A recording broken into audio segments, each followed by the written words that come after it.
following is brought to you in association with and from a proud partner of the Shining Wizards Network. Entertainment here. Welcome to the BroKast, where we dive deep into the world of pro wrestling and film for keeps. Join us as we talk and explore. The BroKast is knocking at your door. Get ready to rumble, get ready to roll.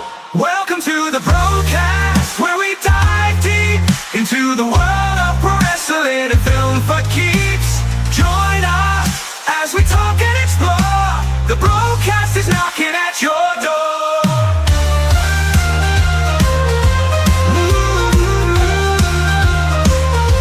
Welcome to the BroKast, where we dive deep into the world of pro wrestling and film for keeps. Join us as we talk and explore. The BroKast is knocking at your door. The BroKast is knocking at your door.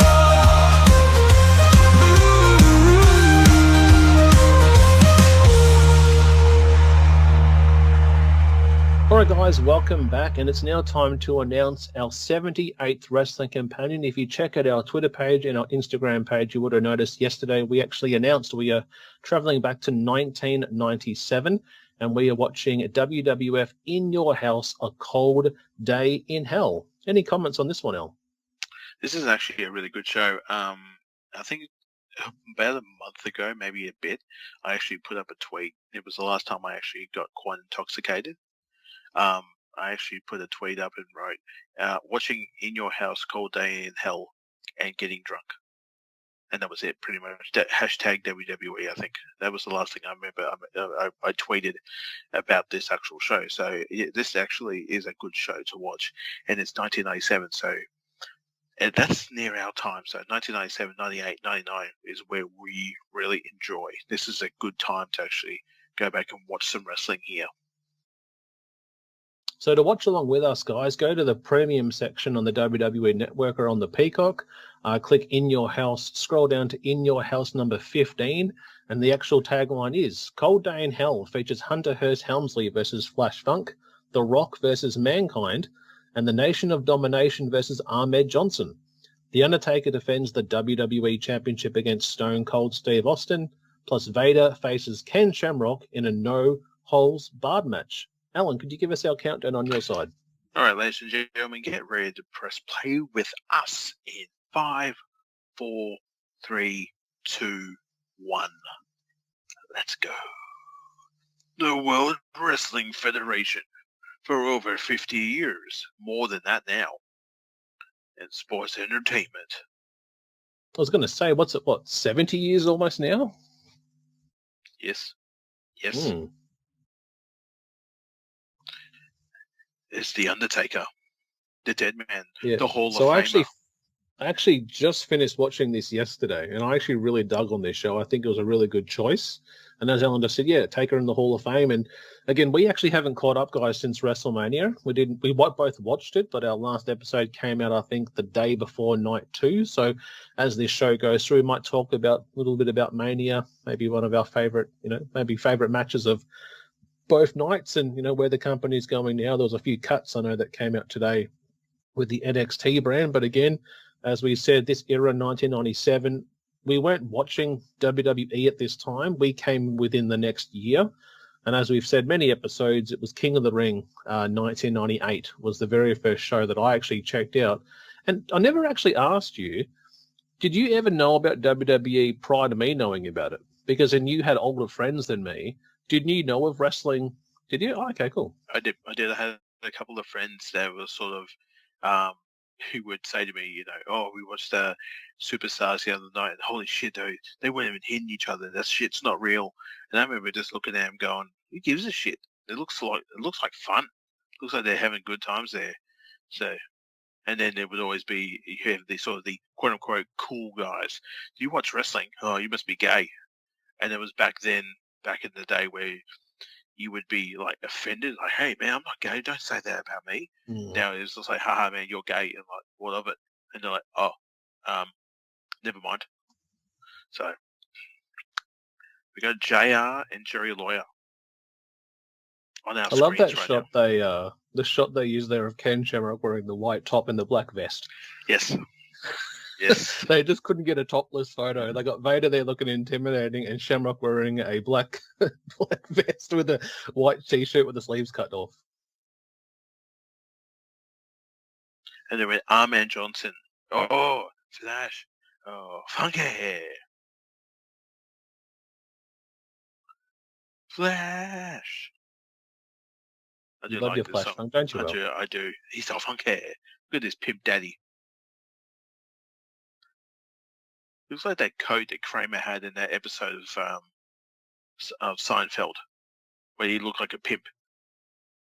Oh, when he's going down the street, yeah. Yes, that's one of my favorite That's scenes. when, what was that one? That's when Elaine has that friend who works for that, what was it, Technicolor Dream House or something like that, yeah. And Kramer's got the hat and the cane. The officer. Cool lady, cool it. What are you doing What are you doing over there? Pimp. All right, turn to your head left. Wrong. Where's the funky? Where's these little funkadactyls? Didn't he have like a couple of women that come down with him? Usually, are they up on the guardrails, on the ramps, or they disappeared? I don't think they came out with him. I think he just came out by himself. And for those syncing up, Al, what time are you at? Hi, I am at 3:46, 3 minutes 47, 3:50. Tito Santana, arriba, on our screens doing the Espanol commentary. I watched a funny thing the other day. I was watching the 1997 King of the Ring, the event after this, and Vince McMahon's on commentary with JR. And when they welcome you to the show, Vince gets out of his chair and individually goes up to each member of the other Spanish teams, and also the French team introduces and it says, "Now here we go back to the rampway." Like he actually does a full like a host on a TV show. You're like, what the hell are you doing, Vince? Like this is like a full TV show. Yeah, it was weird. Yep. Here he comes. Come on, it's a game. Time to play the game. And Flash Funk, last time I think we saw him around like today, or maybe a couple of years ago, was on the episode of Dark Side of the Ring. That's right. That's the whole thing over there in Japan, wasn't it? Yeah. The Korean time. And who was he going to fight? Was it Scott Norton or was it someone else? He was going to. Yeah. I think the idea he wanted to kill Scott Norton. Hunter Hearst Helmsley. Yeah, well, this is post the whole the Click. You know, Nash and Hall are both gone. You know, Shawn was still active, but this was really the rise of. This was probably one of his big years because eventually DX was formed in September of this actual year. Right. So within about 3 to 4 months away. So, and here's China. And we yep, Hunter Hearst Helmsley at the night 2 of WrestleMania came out and left his boots in the ring, symboling a retirement. Shotgun Saturday night. Watch out! It was a good touch. That I kind of wish that happened on the night after. I think that would have been a cool Raw moment, but it's still good though. You know, again, Triple H, one of my favorites. I think the way he went out was not the best way for him, but you know, anytime someone has to go out with anything to do with a heart issue is terrible. But you know, he's a really good talent. Again, he's been on so many of these watch-along companions, guys. Like even from the beginning, I think him and Sting are the two that have been on almost every companion we've done. But we really haven't done a lot of this timeline of him, which is cool. No. Yes. So we got Flash Funk takes on Hunter Hearst Helmsley. This is like a match you could do on Warzone in the game. Where they'd just be standing like this the whole time. You know? I actually have no memory. Has Flash Funk actually ever been in a video game? Not that I recall. Yeah. No, I don't. No. Like thinking of like the 2K games, I don't remember seeing him in that. I don't remember seeing him in like Here Comes the Pain. I think even going further, like No Mercy or WrestleMania 2000 or anything like that. I think it's because the sort of the imagery that he has that he's been. Whoa! Wow! Nice. he's been laid off a few times in wrestling because of his love of marijuana, and that's got him in trouble quite a few times. So I think, I mean, again, you can put RVD has been in most of the old 2K games back in the day, but unfortunately, Flash hasn't been in any of those games because he does like He was a dabbling great the talent. weed. Yes. Yeah, I think we may have even done a few ECW with him, like the old ECW. I know he was a part of the, actually from memory, I think he was the one that Shane Douglas beat when Shane Douglas became the NWA champion. Yes. And then christened it the ECW World Heavyweight Championship. But he's a very good ECW talent, has some great matches there. So we just saw a couple of chairs as well too, vacant chairs a few moments ago, and they were for the Heart Foundation. Was that right? It's funny because when I was watching this for the first time in a long time the other day, I'm like, oh, is this ECW? Because it was, again, only a few months earlier. That's when ECW invaded Raw. And you had, you had Vince bring in Paul Heyman and had that face-off there with Jerry the King Lawler. I thought, oh, is this the event where, there's that thing where they acknowledge ECW? And then I thought, oh, no, it's the Heart Foundation. But I think it was King of the Ring, 95. That's the one when I was in Philly. And the fans had chatting ECW the entire time as that one's going through.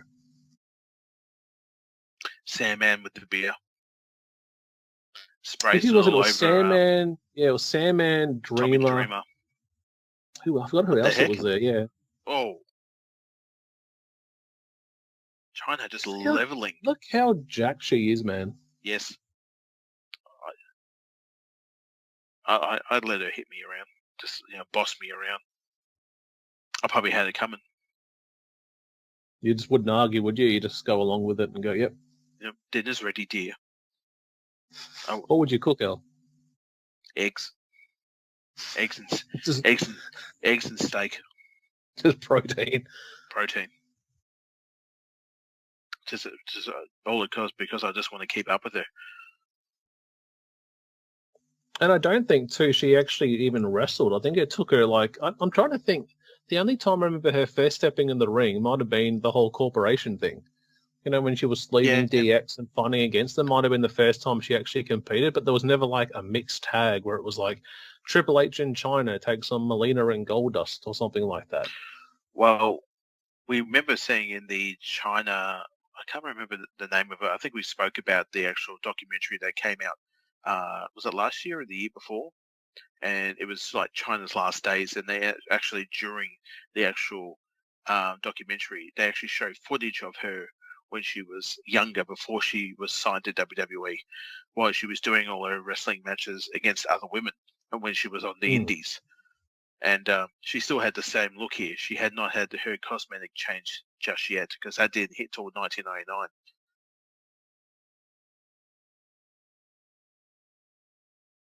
So, oh, God. What a forearm. Yeah, he sold it well, too. Yeah, like he died. China was a really good talent. I think we've touched on it too. I really would have loved to have seen her win the championship just one night, even if it's just a one-time thing. And I would have loved to have seen it, even when Hunter and her were kind of dividing up in the 99 era when he first became champion. Mm-hmm. If anyone would have dropped it to her, I think he would have happily done it. I just think it would have been a cool visual. I would have loved to see. I think we've discussed this once or twice.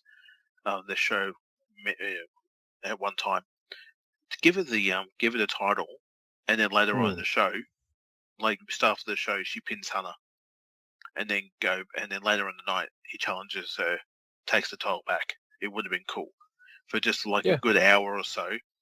She's holding up the championship, or she wins it on Raw, and then comes SmackDown, she has to defend it against him again, wins it back. So for those past couple of days, you can get a couple of photo shoots of her with the Winged Eagle.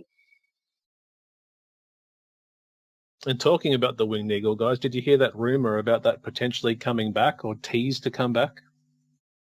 No. Yeah. So with the return of Cody Rhodes at WrestleMania, and how since, with last time Cody was there, he brought back the original version of the IC title with the white Yes, sir. strap. Yes, He sir. put up an actual post on Instagram, a story a couple of weeks ago, actually just a picture of the Winged Eagle belt. And if you know what Cody's doing is Cody has declared that he wants to become the world champion. It's the one thing he never achieved in the WWE. And people are saying, oh, well, maybe if he does win the belt, maybe he might bring back the Winged Eagle title because he did that when he won the IC. I've never been so happy in my life to be wrong about him. I was so excited to see him back in a wrestling ring. In our previous show, I did say, like, I think his time's up. I think he's going to go do some other stuff. He's going to be a movie star, or he's going to go be a writer. So I am happy to see him back in the wrestling ring. So it's cool. It's very cool to see him back. Oh. Big knee. Jesus, mate. Yes. Jesus, mate. Easy up. And I noticed this when I watched it the other day. It's almost like the camera view is actually the other way. Like the hard cam is the opposite. Yes, it is. Like usually this angle would be to the right, so the ramp would be to your left, where in this one it's actually to your right.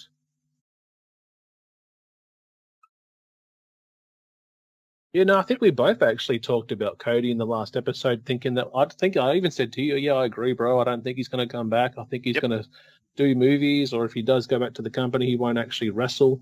He'll do more backstage stuff. But he's great talent. It's a loss for AEW, but again, it's like when you leave a job. Sometimes if you're not happy, you just got to move on. It's best just to move on. Think about the good times you had, leave on a good relationship, and go do something different. Well, again, he's a newly made father. So at the end of the day, he's looking out for number one, and that's his kid. So as a dad, I totally understand that as well. And I think he's sort of he's planted the seeds now, and in AEW, and now stepped away from it, and then just let this company now grow without him being there. Yeah, it's actually funny. Like a couple of days after he made the return back, I thought, you know what I want to go watch on YouTube? I want to go watch the announcement when AEW first was announced outside the stadium there in Jacksonville. Yep. And to see how wrestling has changed from then, like you had, was it SoCal Uncensored there? Daniels no longer competes, and you had you had Jericho come out at the end, and you see the Bucks and Cody all hand in hand as mates, and you can tell from what I've read. Again, reading's not the whole thing, but it does seem like that relationship isn't there. It isn't as strong as it was, and him leaving the company didn't really help. But to think how close they were back in 2018, 2019, and how things can change. Yeah, that was a bad bump. That. Speaking of heel kick, taking the page out of Booker T's book here. It's like he was going for the flip that Flair used to do, but he just went too hard, too fast. Yeah, he did the Shawn Michaels. Oh, are we going to see a superplex? But yeah, so very cool to see Mr. Rhodes back, and he's actually wrestling with some of his former sort of rivals from back in the day. Oh my God. Yeah, this is pretty good. Look at that. That was cool. That wasn't a back body drop. It was a full backflip. The match he had with Seth Rollins was fantastic. And then I think most recently he had a match with Kevin Steen, Kevin Owens, which was good. Oh, pedigree. That's it. Good night. Jesus. Spiked him. Good night. Let's hear a song of joy. Yeah, I think that's what Cody has had a few matches. He's had a Miz one-on-one, the Kevin Owens one-on-one, the Seth matchup, and then he's getting Seth again at WrestleMania Backlash. That should be great too. So,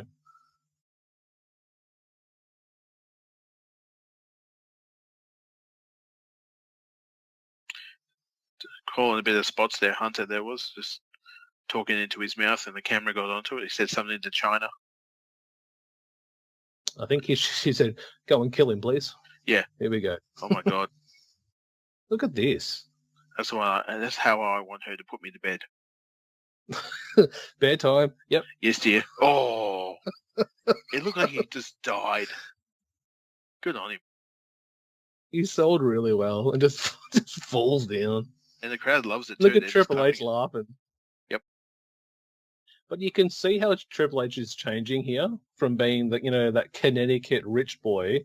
He's kind of becoming quite heelish. He's not doing like the William Regal, when he always had his face turned up and was all pruned up. Yep. This is the breakaway from Hunter Hearst Helmsley and slowly becoming Triple H. Mm-hmm.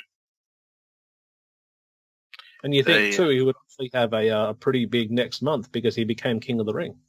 That is correct. That is right. And he did not want to have the crown. Every time he had the crown, he just beat the shit out. He ripped it apart. And every time he was told, you need to take it out, every time he was like, no, I'm just going to wreck it again. Boing. Right in the cock, mate. No, just drops it. He's fully shouting, too. Yeah.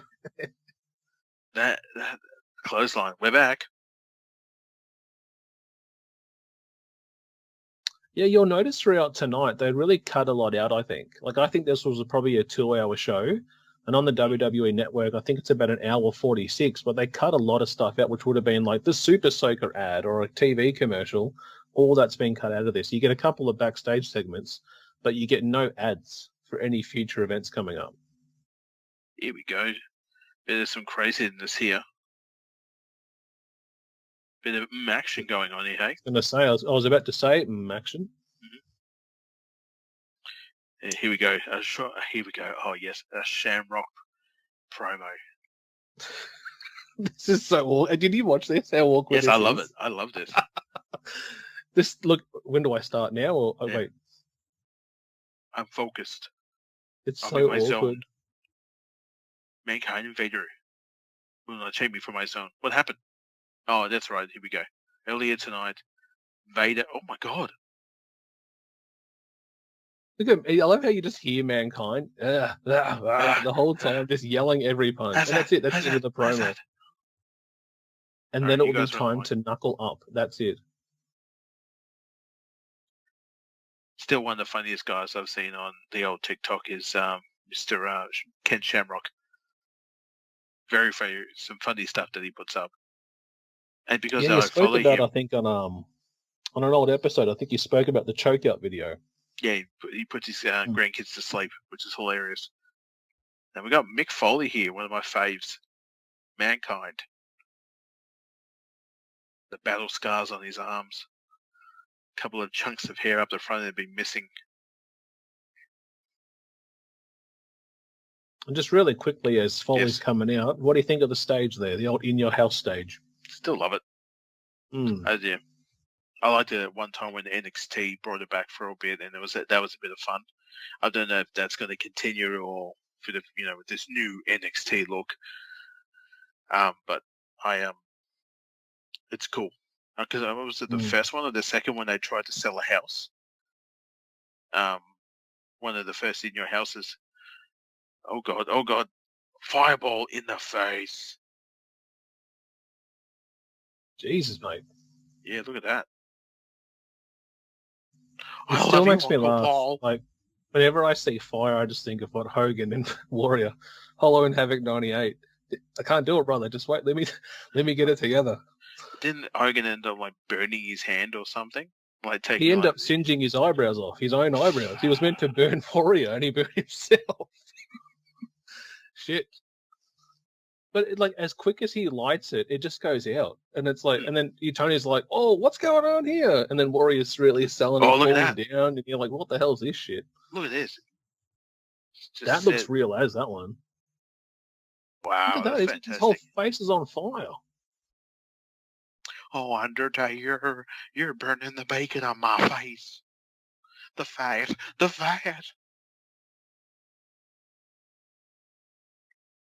Here we go. Yeah, it's interesting here. It kind of makes me think of like, because Bearer had people like Goldust and Vader and Mankind with him. Kind of makes you think of what Jimmy Hart, Dungeon of Doom style, like all the kind of weird gimmicks being put together. That's right. Got Rocky Maravilla, guys, the former Intercontinental Champion. He just lost his belt, I think, a couple of weeks before this event. And this is kind of the early stages of what we would see of the eventual heel turn within the next few weeks and move across to teaming up there with the Nation of Domination. Yes, this is the blue chipper right here. The Rock talking to himself in the third person has not arrived yet. This is the Rock that we see in the Young Rock in that TV series. Do we actually get that in Australia? Because I haven't even searched for it. I believe it's on a streaming service called Binge. Oh, I know Binge. Oh, okay, yeah, I know that one, but I don't have it. It's quite pricey, that one. It's like $15 a month for that. Yes. Hmm. Dun, dun, dun. You smell what the Rock is cooking? This is not his song. He has a new... Rock is cooking. Yeah. So you think he debuts in November at Survivor Series, becomes the sole survivor in that matchup, within 3 months wins the IC Championship. So his first title within his first few months in the company, and that loses the belt. I don't think who he actually lost it to, because it went from Triple H to The Rock. I think it's possibly Owen Hart might be champion here, I think. Possibly, yeah. Yeah. And then these two, in a couple of years' time, will have all-out wars towards each other. Yeah. Real hardcore wars.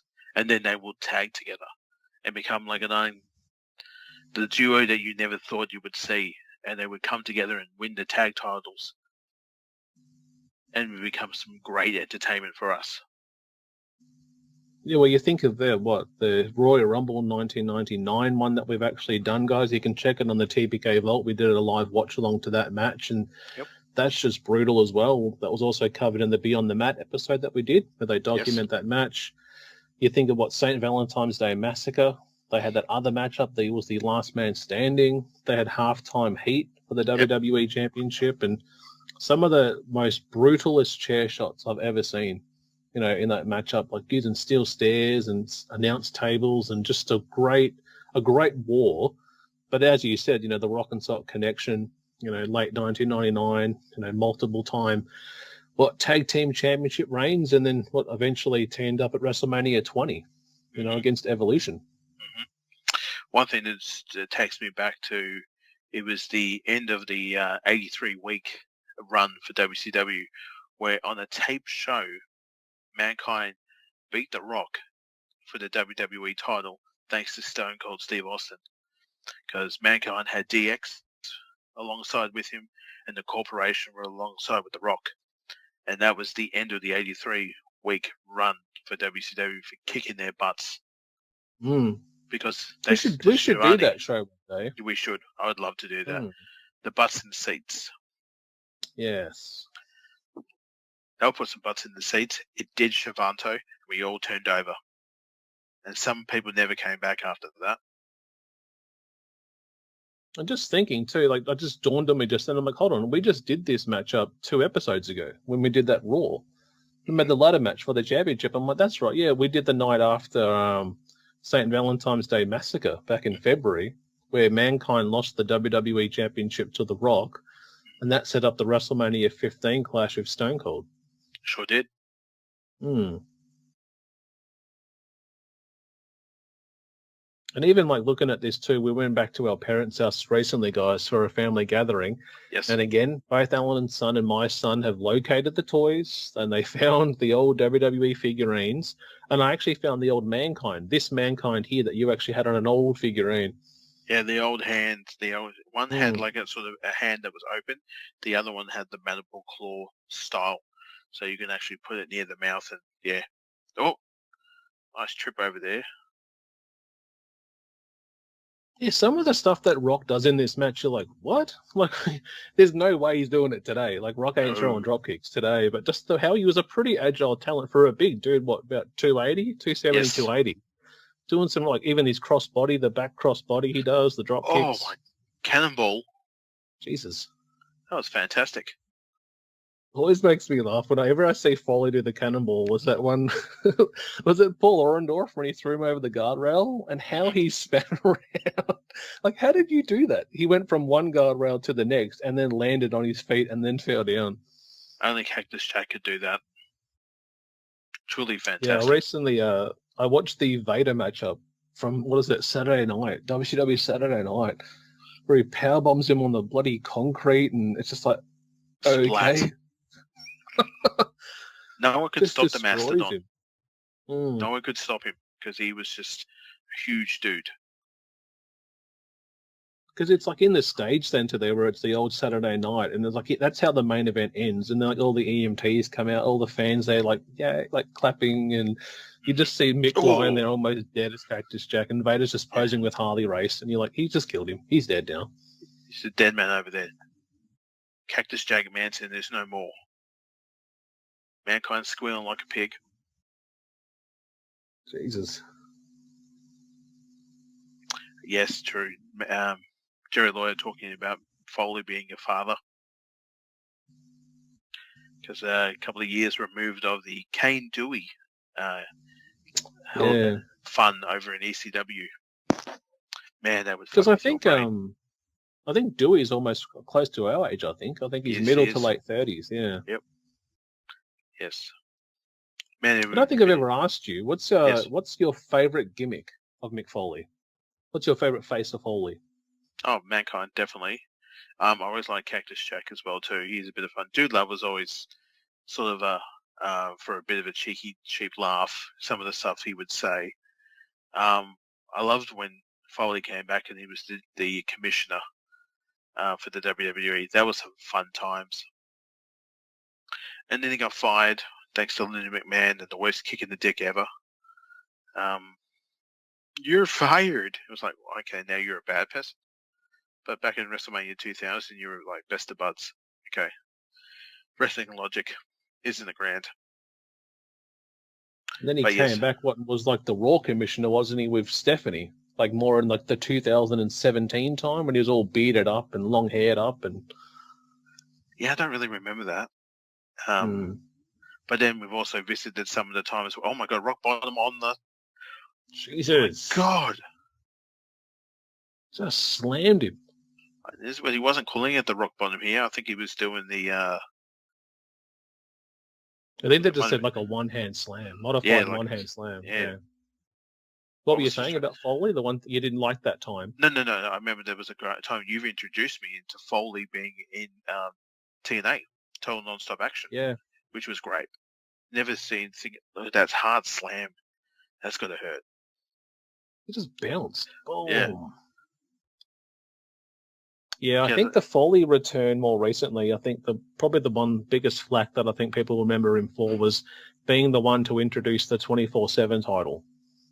And everyone thought that night he came out with the bag, oh yeah, he's bringing back the Hardcore Championship, and then he brings out this green and gold belt, and it's like, this is a 24/7 title, and the people are like, oh, okay. It's an internet championship match. Belt.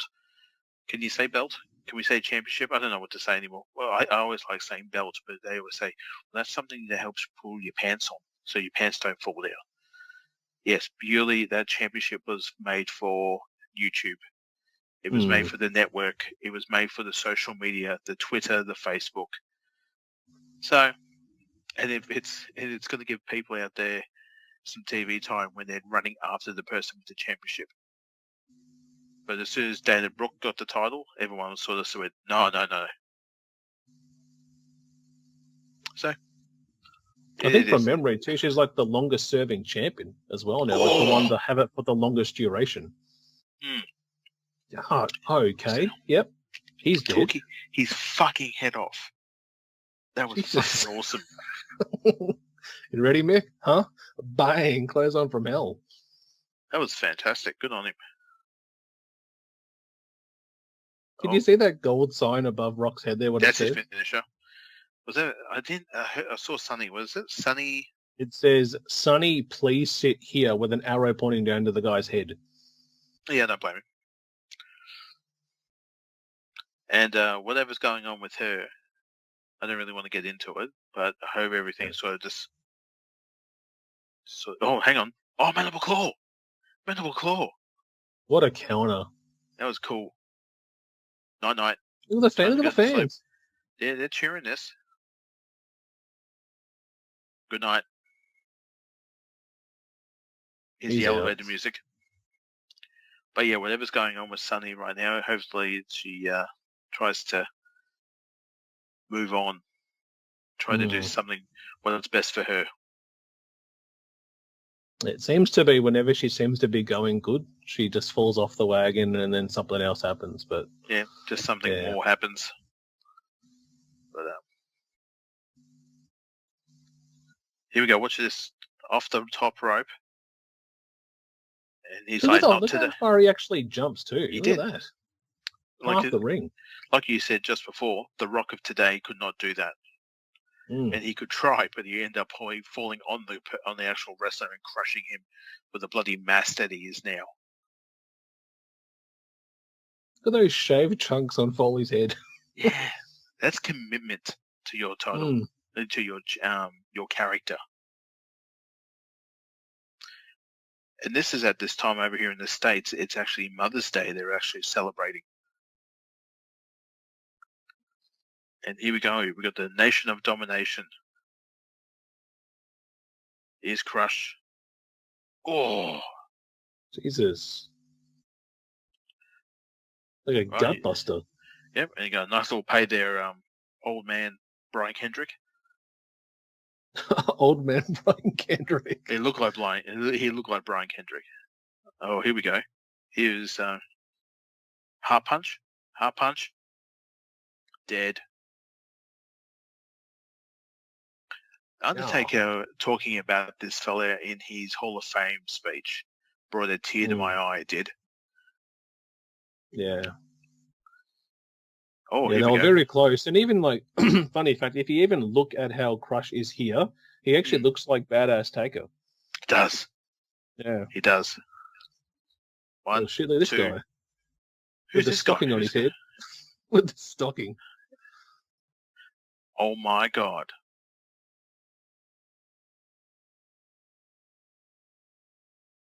The Nation of Domination. And you got the rappers too. Listen to those guys rapping to the song. I love it. I can't remember what their name is. They had a specific name. I think it's on the back of their jumpers or their jackets. I'm finding out. Oh.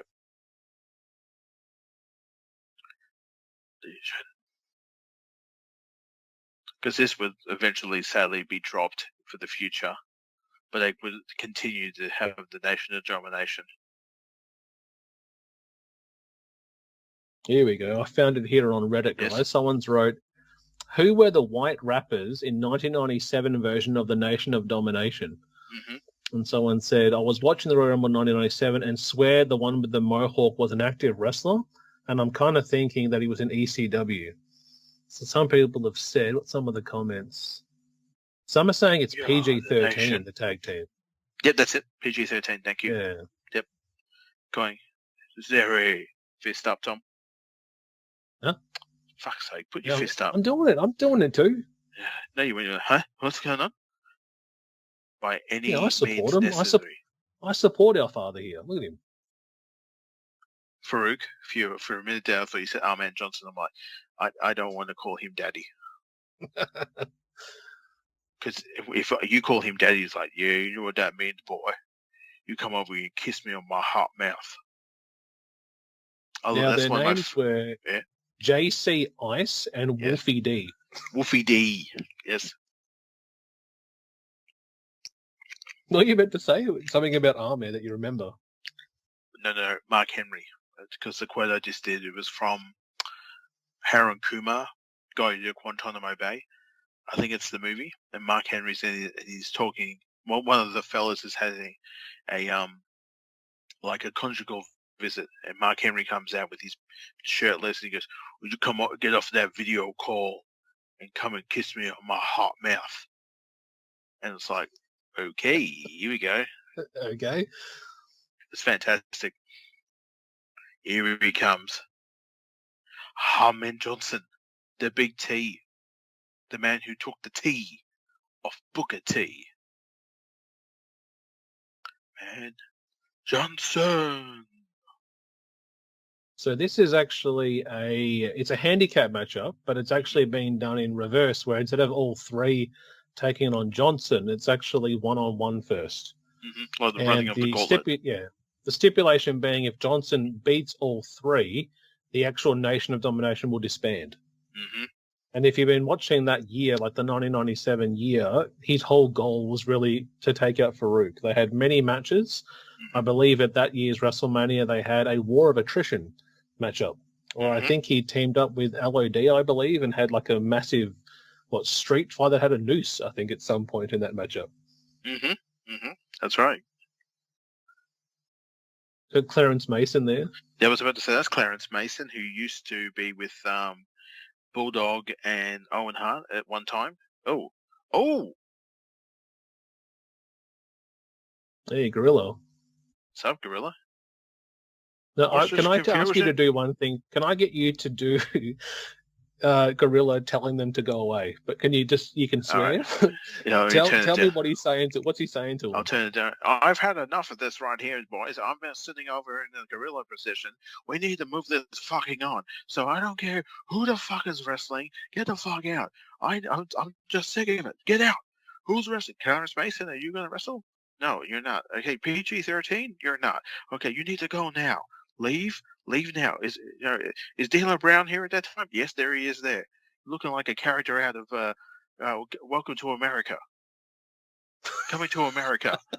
The royal penis is clean. I don't give a shit. Who's going to wrestle? Who's getting in the ring to take on our man Johnson? Leave. You're still here. I'm still talking to you. Come on. I've been sitting on my ass the whole time in the gorilla position. That's what they named after me. Clarence, I don't give a shit. Keep walking. Keep going. The royal penis is clean. Keep moving. Welcome to America. Here we go. And crushes in the ring. Are you happy? Good job, Alan. Good job. Good job. I throw you a fish. Good. I throw you a fish. You perform very, very good seal. I just loved how Sonya Vega goes to him. No, I'm just standing here. What? Do I have to go? I didn't realize that was Savio at that time. Man, I should have just oh my god. Scissor kick. Da-na-na-na-na-na. What the hell with the opposite leg? Jesus Johnson, he's so scary. Man, look at these dudes. They look like a lethal team up there. And they preached at this time, this is very much like the Black Panthers version of the WWE at this time, where this was quite a big, strong. And again, we're going back earlier days of what was the name of the gentleman? Martin Luther, when he was basically, I'd rather use peace and using words to help the world and acknowledge who we are as a people. We must use peace. Well, Malcolm X was by any means necessary, and this is basically the WWE's take on that, where you deal with it. Because it says here, like reading about the concept of the group, some members adopted Islamic names and wore Muslim headgear. Mm-hmm. Very much what happens to some people who go to prison will do that. It says the extremism of the group's pro-black theme at times, including the nation's salute and Farouk's angry tirades on the microphone, garnered them as excessive heat from fans in arenas, and Farouk often called himself the dictator of the nation. Mm-hmm. Mm-hmm. I still love it seeing the one kid with the glasses and the white jumper when the Nation of Domination are coming out on Raw, and the one kid in the white jumper going like that. It's like, good on you, dude. Well, it actually says here there was an actual Nation of Domination back in 1996, the original team. Mm-hmm. Mm-hmm. It was with the United States Wrestling Association, led by PG-13. Additional members included Tanim Akawan, Sir Muhammad, Elijah, BroKast, Shaquille Ali, Randy X, and Queen Moshana. I have no idea what that team was. BroKast is the fella that came in later on in WWE, didn't he? Yeah, he's that jacked Yeah. up dude. He was a big Yeah. dude, wasn't he? That was the one thing too. They didn't have a lady at this time because wasn't Miss Jackie, because she's the only African American wrestler I can really think at this time that was actually taking bumps. She was on the other channel, wasn't she, with messing around with Disco Inferno? Yeah, I believe that timeline, 96, 97, yeah. I every time that Harman Johnson wrestles, his trunks always go over his butt crack, and he needs to fix them. Yeah, I was actually going to say it gets higher and higher as And the matches go on. And it definitely shows that he has someone he's got a personal ass shaver. I need my ass shaved before I come out tonight. Yeah, no Do you problem. reckon shaved or waxed though? Oh, he's a big man. He probably gets it waxed. Yeah, doesn't come back for a while. Jimmy Corderas is our referee here. Isn't it Kyoto? No, sorry. Yes, it is Kyoto. I really need to put my glasses on. Is Kyoto still with AEW? I believe so. Yeah, cool. He's still there. Cool. So I'm reading here about watched wrestling in a while. Alan, guys, hasn't watched wrestling since ECW. So Mania. Mania. No, I'm probably the same. I haven't watched anything. I more read it. I'm been so busy with work. I will just spend my nights reading it. And if it's worth, checking it out, mainly the pay-per-views I'll watch. But when it comes to like weekly Raws and SmackDown, NXT, Dynamite, Rampage, Impact, I'm like, no. I'm committed, but I can't do it all. So. Oh my God. Acting like a bloody 205. Oh yeah, that's kind of sad. Cruiserweight. Let's say Cruiserweight. 205 is now dead. Oh my God, dead. What's it called now? NXT Next Level Up or something like that? X Division. No. What's he doing, Crush? No one's coming down, brother. They're under. Gorilla said, "You need to stay the fuck up there." I don't give a shit, Savio. Oh, he's going for a hot punch. Me, Mark Ellis. His shorts are definitely riding up again. Yep. Say no to correct. Oh, Jesus Christ. What in the mouth? What a spinning heel. Holy shit. Now, thinking too, like Crush doing the heart punch makes you think of Mean Mark. Mm-hmm. He looks like Mean Mark. He looks like American Badass Taker in 2000 with like the black gloves, the denim jacket, the denim jeans, the biker boots, the long hair, the beard. I'm like, that is the Undertaker. Look at that. Didn't realize that he actually has a face tattoo on top of his forehead. Oh. 2, 3. Savio Vega's coming down. Yeah, he's limping. Yeah, because he supposedly got injured at a Hell show, I think, leading up to this one. Jeez. What a legend troop in there. Oh. Yeah. Please protect him. Please. It's just, please, we're not asking for much. Just... I know how old this show is. This is from 1997, dude, but come on, protect a brother. Come on, man. Fix up your butt crack. Fix up your cheeks. Come on, fix it up.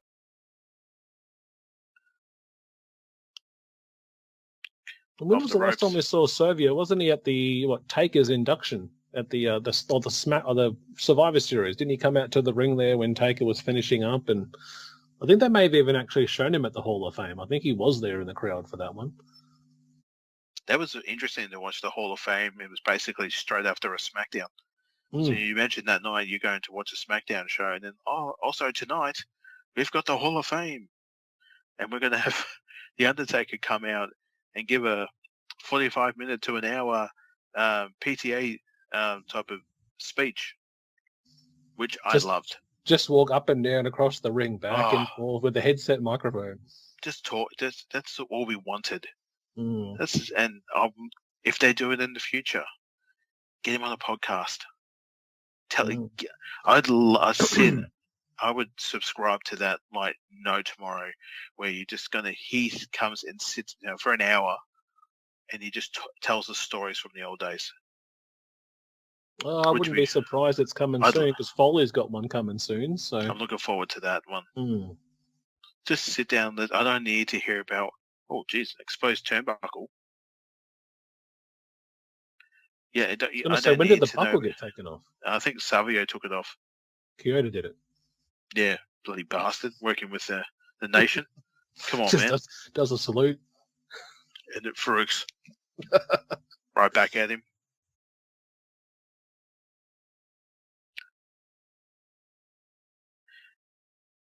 Oh, stomp on the head.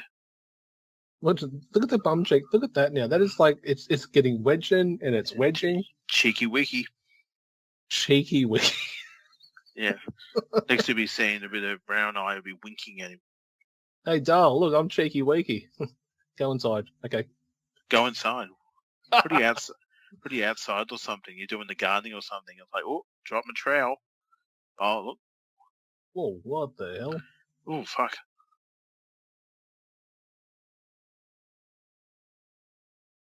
I'm trying to think. I don't think we've actually ever covered a Sovio match. Like, I think he was in the Rumble we did back in '98, I think. Mm. But I don't think we've ever watched any of his stuff with Stone Cold Steve Austin or the strap match he had there, or even his feuds with Scott Hall and Sean Waltman. Mm-hmm. Yeah, I think this is probably the first time we've had Savio on our screens in a proper match. He's probably another one too that was actually probably never in a video game too. I can't recall that he was. Maybe like the creative calls that were made back in the day for each. I'm going to see what game did come out this year though. What were they doing? 97. All right, what did we have? So you had WWF Rage in a Cage back in '93, and then you didn't have anything until Attitude in 1999. Yep. You had WrestleMania, the arcade game, in 1995. Mm-hmm. You also had... Yeah, so there was a massive gap. So really there was nothing from like 96, 97, 98, and then you got, WWF Attitude, 1999. When did we get WCW? Here we go. No, we actually had WWF In Your House. It was a PlayStation, Sega Saturn game, and also PC game. Cool. Yeah, it came out in December of 1996. Nice. Just like WrestleMania, In Your House is not a wrestling game in normal sense, as it was heavily influenced by Mortal Kombat. Very nice. Savio Vega just then looked like Austin Theory when he took the stunner at Mania, where he just bounced. Just springing. Yep. So the game only had 10 playable characters, including Bret Hart, The Undertaker, Shawn Michaels, as well as new additions including Owen Hart, the British Bulldog, Goldust, Ahmed Johnson, Hunter Hearst Helmsley, Vader, and the Ultimate Warrior, who was actually fired prior to the game's release. The in-game commentary was Vince McMahon and Mr. Perfect. That would have been cool. I want to try and find this now. I want to find a mod of it. I want to play that. Yep, definitely. You still haven't got 2K20? Not yet. I'm definitely keen, but I'm waiting for it to get cheaper. That is the same thing I am doing. I don't care if I have to wait. I will. I'm not in a major rush to get it immediately. Because I think digitally it's about $100 still, isn't it? It's like still $99.95 on the PlayStation still. Well, you like can just still a standard game. Yeah. For a minute there, Savio, if the woman there with the stripes, oh my God, come on, ref. Just shove the dude over with the chair. Yeah. Come on. If Savio hit the super kick onto Arman Johnson, if Arman Johnson had ducked, he would have hit that woman in the striped shirt with a super kick. Luckily, he did not. Bischoff fears McMahon. You see that sign? That's cool. Because I think from memory, it was a Nitro this actual month, I think, or maybe even April, where Bischoff actually called out Vince for that match at Slamboree, I think, from memory. What was going on the other channel with WCW? Good question. So Savio Vega's been disqualified. And King's trying to say it was all a setup so we could use the chair to weaken him so now the remaining member can get a shot. And we all know who the remaining member is, and that is Farouk. Okay, do you want to know what WCW was doing? Yes, please. We're about They to get... had Slamboree 1997. Nice. Main event was Roddy Piper, Ric Flair, and Kevin Green defeated Kevin Nash, Scott Hall, and Six in a 6-man tag team match. Interesting. Hmm. Oh my god. 1, 2. Oh. Ahmed with a cradle. Actually using wrestling maneuvers. Look out. And also, talking about that Mick Foley toy, we said we found the other day, I found my Farouk toy. That's right. Because I actually had this Farouk one that actually had the hat on with the actual collectible figurine. Was there anything else big on that actual Slamboree card? So your co-main event was Steve Mongo McMichael takes on Reggie White. Yep. We had the Steiner brothers took on Conan and Hugh Morris with Jimmy Hart. Oh, Dungeon. And we had Ming Dungeon versus days. Benoit in a death match. Yeah, I wonder if Sullivan was part of that, helping there. Hmm. Because that was during that time, I think it was, with the... Oh no. Is this it? Going for the plunge. Oh, wow. Oh. Our man looks hurt. Selling that back. Yep. He's so over. Look at the fans, too, when he did that.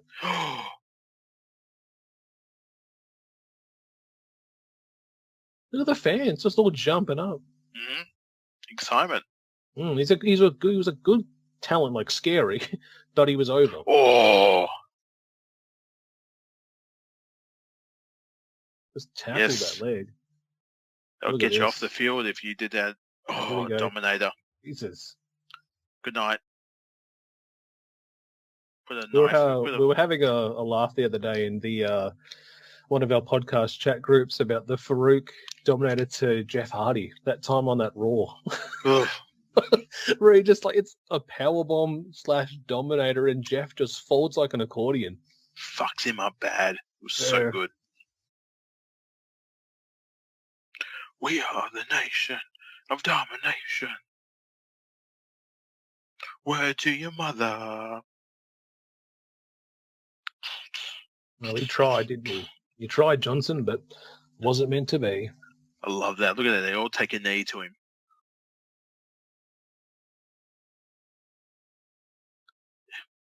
Kyoto, help him with his cheeks. Just to see the hand just go bing. Just yep. There you go, baby. Sorry? You're Jack Daddy. What? Thanks. Thanks, man. Yeah, you're all good. Yeah. Kisses on the cheek. What? He kissed me on the bottom.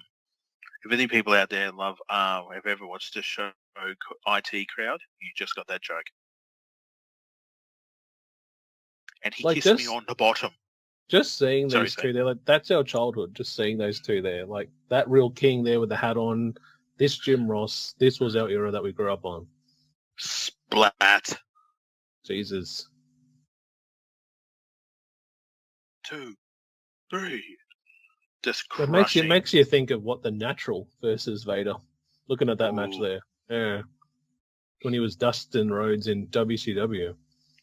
Now, Leroy, you're going to take out my son tonight, so make sure you don't beat the shit out of him too much.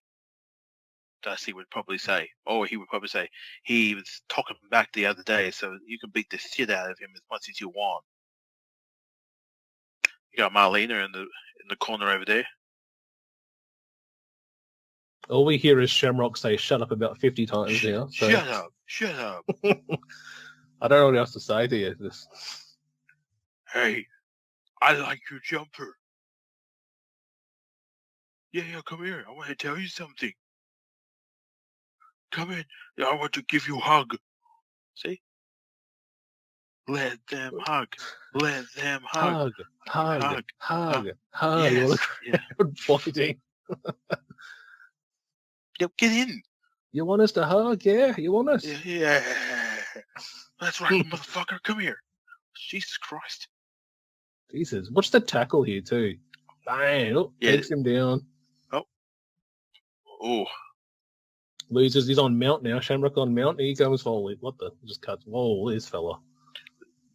Vader, your nipples out, mate. Fix that shit up, please. You just see Todd just pop it back. Just pull it. What are you doing? Helping.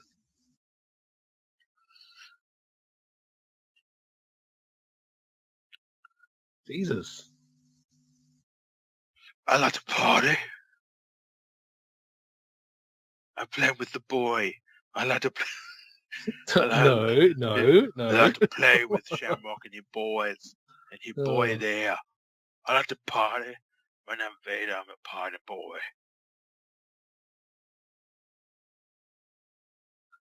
Ken Shamrock, it is your name, and you're a boy. I'll kill you. Jesus. Harry Vader.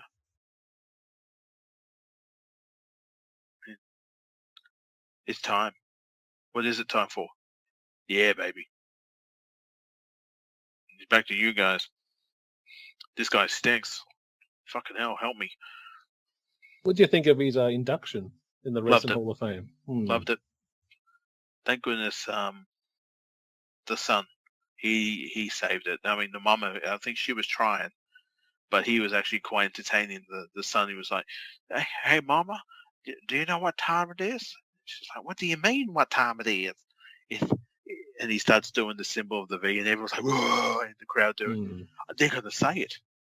Is it time? Is it Vader time? Yeah. I noticed the wife was trending for a different reason, I think, when she was presenting. Audacious. Yeah. She brought the hams and the yams. Yeah, she could take people's eyes out with those things. Yeah. I'm like, what's she saying? Huh? I don't know. Yeah. Again, that's what I'm talking about. The son. I was actually, yes, they were there, and we were very happy for that. You can actually understand why Leroy was very fond of her. And you would have noticed on that Tritantron video, you see Aldo Montoya was getting smashed by Vader in that video. Fucked up. And I think we should talk about that time we covered Halloween Havoc last year, where he powerbombed Nikolai. You're taking Nikolai Volkov. Do you understand? Deadlift. You're fucking going up. What? Spiked him on his shoulder and neck. What do you mean I need to go up? Oh, shit. It's Vader time.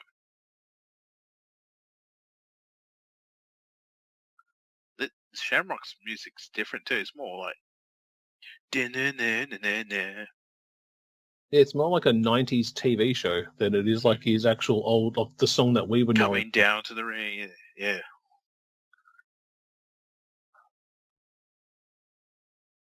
And he this thing didn't last for long too, wearing his robe to the ring. Back in a couple of years, he was like the hired assassin for the McMahons to protect Stephanie. And I don't think I actually want to check out. I know Something to Wrestle. We did a Shamrock episode, I think, a couple of months ago, which I haven't checked out. I want to, because I want to kind of hear his story and how they were able to get him from the UFC to come over to here. And yeah, that's a good episode. They actually discuss on his last tangent in the WWE, and he really wanted to get used more. And then next minute they go, "Are you going to come to the shows?" Oh, I forgot. Okay. Was it? And also, JR actually did a profile of Ken Shamrock as well too, which is a good listen as well, because he was the actual, I think at the time, head of talent relations. He was the one that had to sort of say to Ken, "If you're not going to come in, we're not going to pay you, and if you continue to screw us around, I'm going to have to let you go." Oh, jeez. Like they're literally treating this as like a hybrid mixed martial arts / wrestling match. This is the type of stuff they do over in Japan, like that, like big dudes just beating the shit out of each other. Well, there's a thing called Pancrase in Japan, and Shamrock was in that. Also, Frank Shamrock, his half brother, also fought there. Yes. And they said for this matchup itself is that the winner can only be done via knockout or submission. Mhm. So there's no disqualifications, there's no count out, there's no pinfall. It's either knockout or submission for tonight's winner. You almost used a Kimura on Vader there. I wonder if they said to each other during this match, is like, can we just like throw some live rounds at each other? Oh, they do. Some of the stuff in this, the way Vader hits Shamrock, you're like, okay. Like, Shamrock's a trained fighter, and he's selling for you, and he's actually, protecting you, and you're just hitting him as hard as you could. He just missed a roundhouse kick there that could have done some real fucking damage to Vader's face. He's a jacked up dude. Look at it. Shamrock is just like a Vince McMahon dream of absolute, 0% body fat, just absolute wrestling. He's trying to lift him. No, Vader's smart. He's got those ropes. Well, looking at my notes here, at this time, Shamrock's professional record was 23 wins, 5 losses, and 2 draws. His last fight was against Brian Johnson at UFC Ultimate 1996, and that was on December 7th, 1996. And then he joined WWE, and he wouldn't go back to MMA until 2000, where he joined Pride in Japan.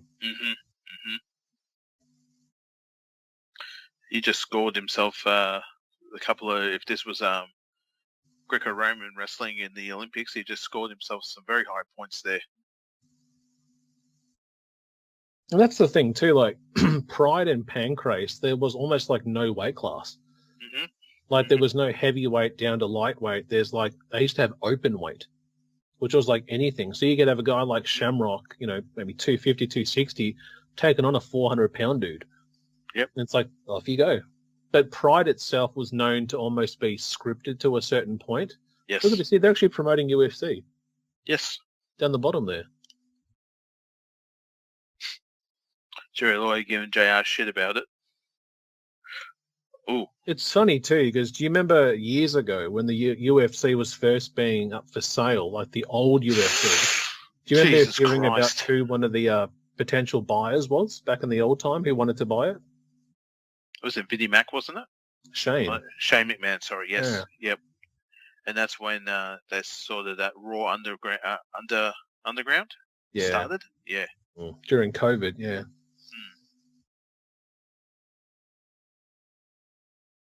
Yes, I think, Alan, you were just screaming at the German suplex. I think that just happened. It took me right back to the Nikolai Volkov deadlift powerbomb. That thing was fucking amazing. And Vader took it well. Like, he was protected there too. Like, he didn't land on his head.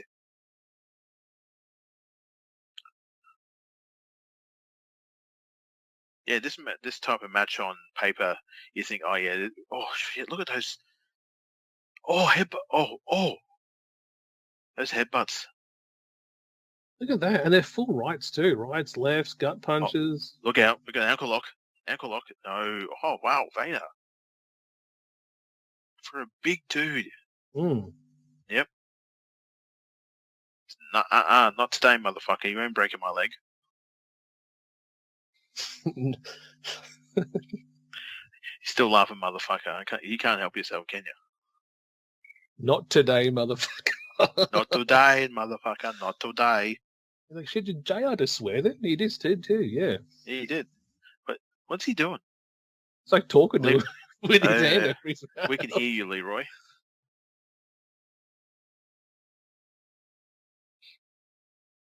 You just imagine what that ring and those trunks smell like right now, eh? Delish. That was good there. Ducks to the left, ducks to the right, goes to the... Oh, wow. She's a Shamrock with a back elbow. Oh, here we go. Headlock. Going for a guillotine. Yes, got the guillotine. Oh, Shades of China. Kick in the belly. Watch this clothesline. Oh. Ooh. Good Lord. He's just gonna. Going for like a modified like Americana or Kimura on the back shoulder. But I love how the fans just cheering. What does King say? Welcome to the World Wrestling Federation. Watch this. He just lifts him. Yep. And then close. Oh, just meat on meat. God, he just whiplashed him. Yeah, I went back and watched, what was it? One of Vader's not best moments was the Shawn Michaels matchup at that SummerSlam. Shawn's gone for an elbow drop. Vader doesn't move, and Shawn just jumps on him and yells at him, almost spits on him, and it's like, oh, calm the fuck down. Yeah. Oh, here we go. Triangle. You gonna lift him up? It was like the Hell's Gate, hey? Take his yes. Yeah. Now, Vader can get out of this. He just has to lift him up. Just one arm. Look at this. He's gonna do it. Hey, hold my hand. Oh my. Oh. Oh. Brutality here.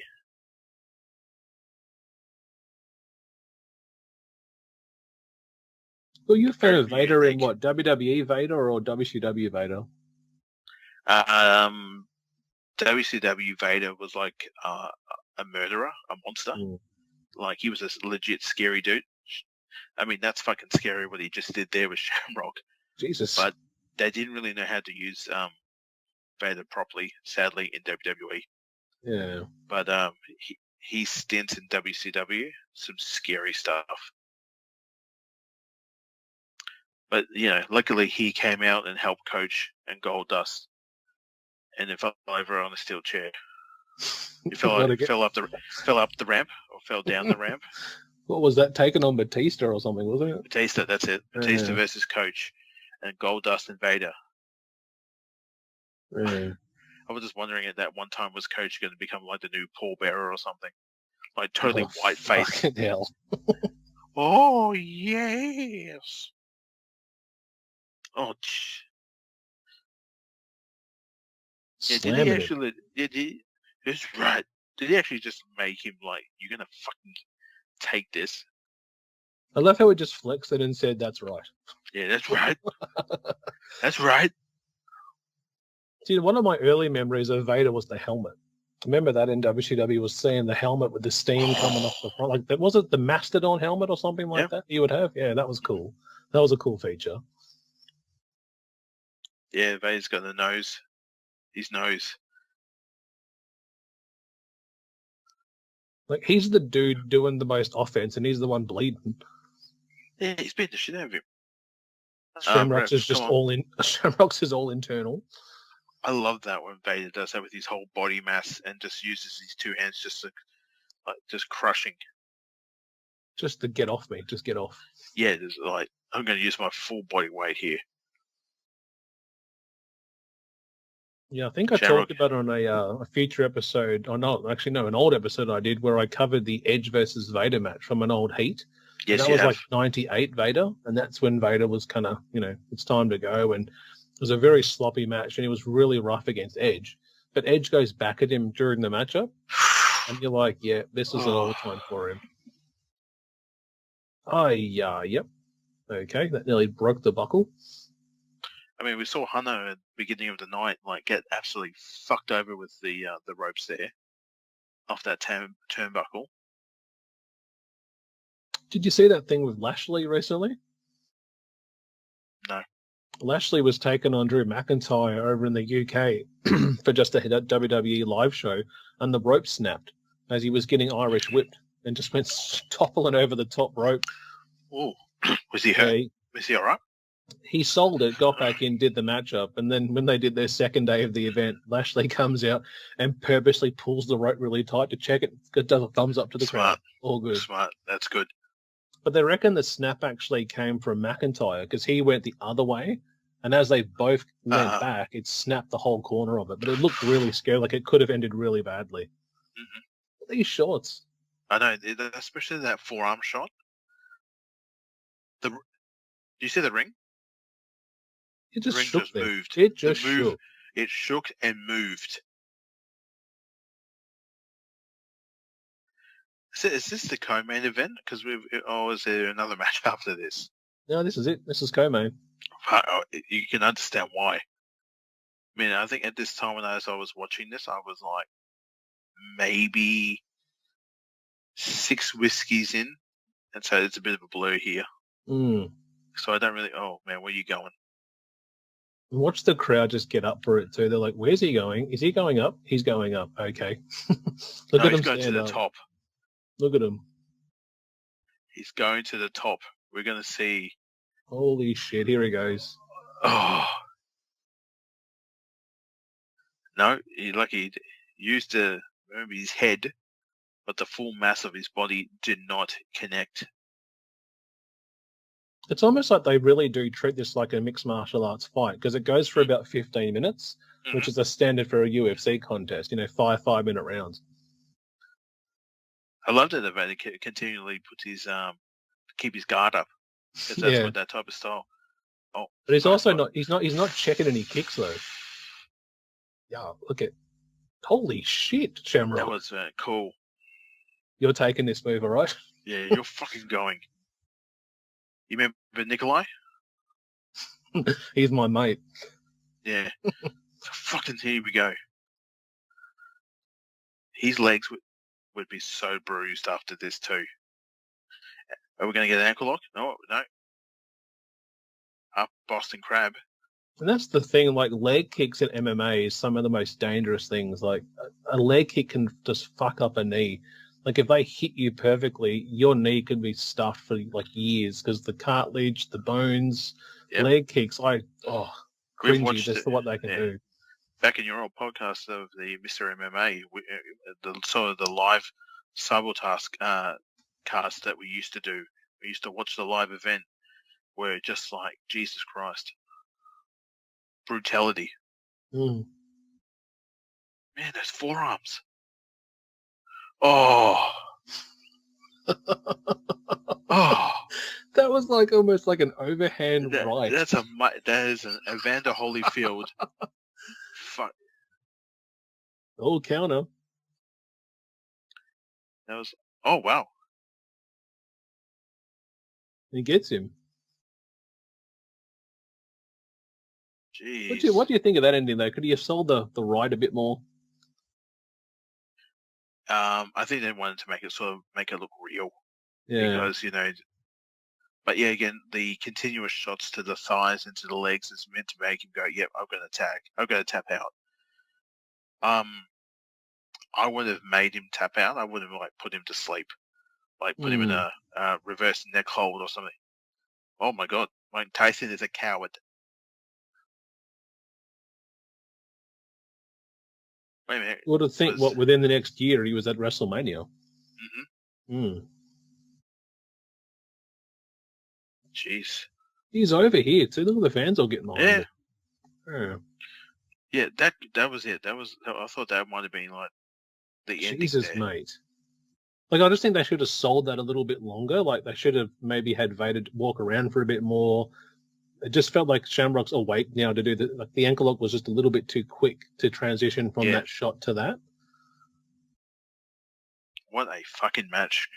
That was cool. Yeah, that's the co-main. I think that's actually, but you think that's like 13 minutes and that was a fight that entire time. That whole match happened. A lot of meat on the slap. Slapping of the meat. Some good old brothers slapping some meat. And if you're wanting to sync up, guys, I think we're in 116 now. Have you got 116.20 or so? Yep, I'm exactly on that point right now, bro. And we've only got about half an hour left, guys, and the main event's coming up shortly. That's right. And that is Stone Cold Steve Austin versus the Dead Man.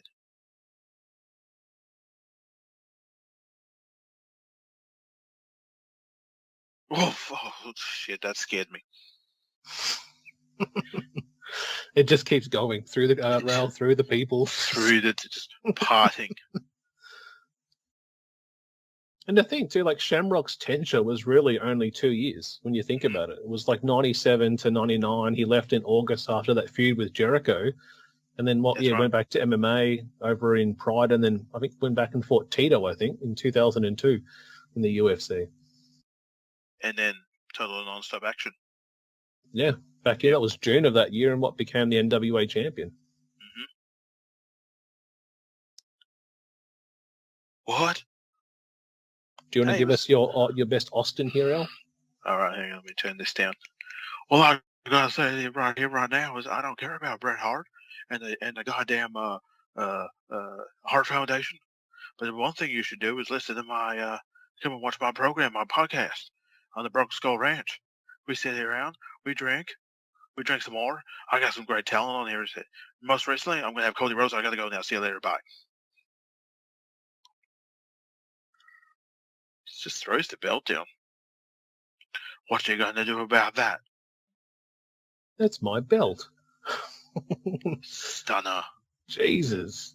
Very cool to see him back at Mania as well too.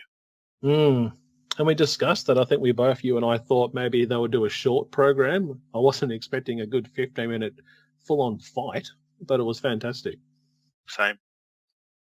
What a chokeslam. He just launched him. Black shoes, blue jeans, and a black t-shirt. That's me. That's now. It. That is me now. If I could have an Austin 316 shirt, I would love to wear that. I think, looking now, I've got my black work boots on, I've got denim jeans on, and my black TBK AEW shirt. I don't know how can you wear jeans while you're podcasting, dude? What do you mean? You got to be relaxed. You're going to be sitting on your ass for a while. I've got tracky dacks on, man, and you've got shoes on.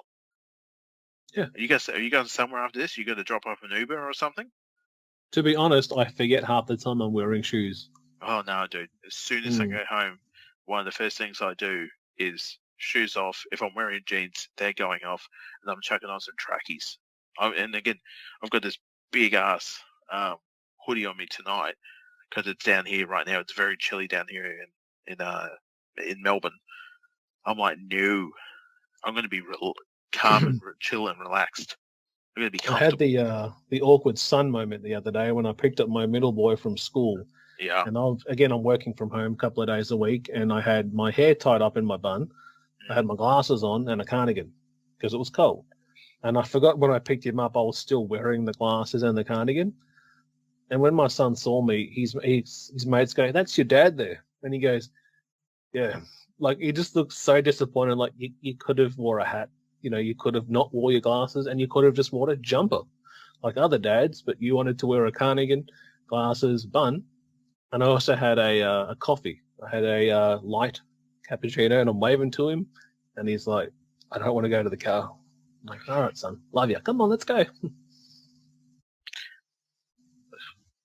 That's the idea of a parent, is sometimes in life to embarrass your child. I think I do enough. My son finds me hilarious when I try to be embarrassing. Again, my son is a lot younger than your sons, so he still thinks I'm cool. I'm not looking forward to the day where he thinks, "Oh, jeez, my dad's embarrassing." I'm just going to walk away from him, and if that happens, I'm going to cry. It'll probably make me feel sad. But yeah, I can understand where your son's coming from. If I did see you walking down the street, I'd probably walk on the other side of the road. And it's just, no, not right now, bro. Why? There's no need to wear a cardigan. Just wear a jumper, wear a hoodie. You know, wear a blazer. There's no need for a fucking cardigan. Well, guess what, guys? Alan's birthday's coming up soon, and someone's getting a cardigan, I reckon, from me. You've threatened this for the past how many years we've done this show? About 5 years. And I keep telling you don't do it because I'm not going to wear it. I don't want it. And here comes the dead man, guys. It's the Undertaker. What's the cell here? Lights come on. Oh, very nice. And also the broadcaster's favourite referee, El Ebner. Yes, sir. Let's talk into our shoulder. Let's talk into our shoulder and let's sell some t-shirts, eh? With me, broski. That'll be the downfall for us. Stone Cold Steve, Undermaker, Ahmed Jackson. So Sabal, Sable Bim, The Nation of Destruction, Austin Rocky Michaels. Austin 317. Good old bootleg.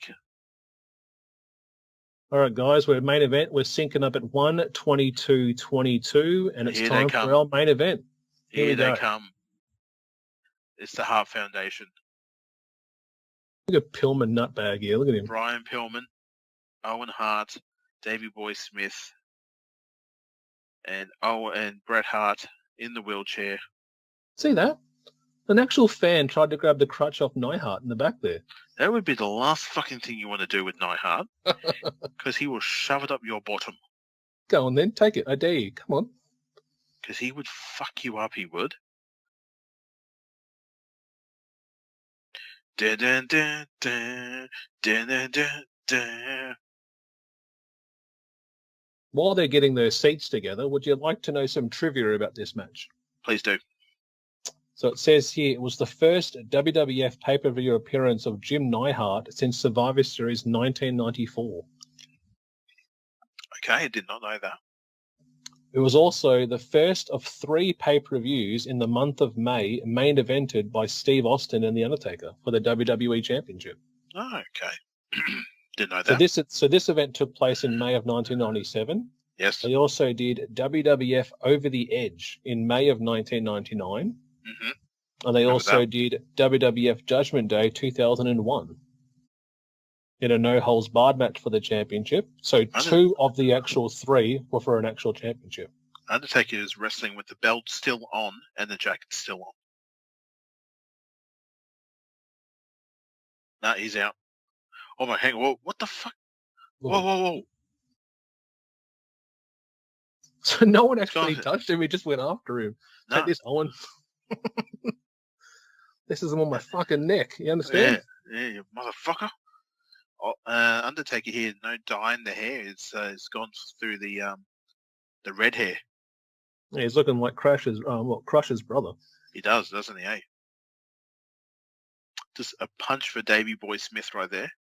Jesus. And just thinking, guys, I actually said that was I was making a joke there that Austin was going after Owen because of the neck. That was actually this year. It actually hadn't happened yet. It eventually happened in the next few months. Owen 316, I just broke your neck was soon to come. I believe it was a SummerSlam, I think, with that devastating pole driver. I think we've covered it at one time, I think. I love that Austin. We covered the return match at Survivor right. Series 97, but not the actual injury. Yes, that's right. We saw it in one of the packages. Mm.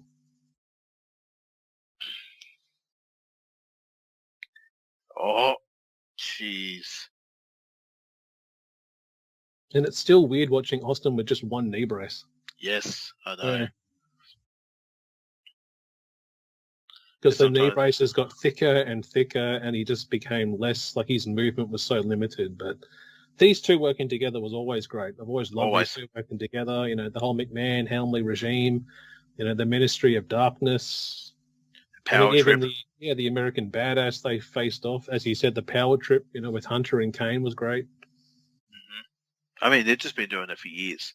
And it just makes me feel old as shit because both of these men right now are retirees. Yeah. They've hung up their boots. Austin did have a match.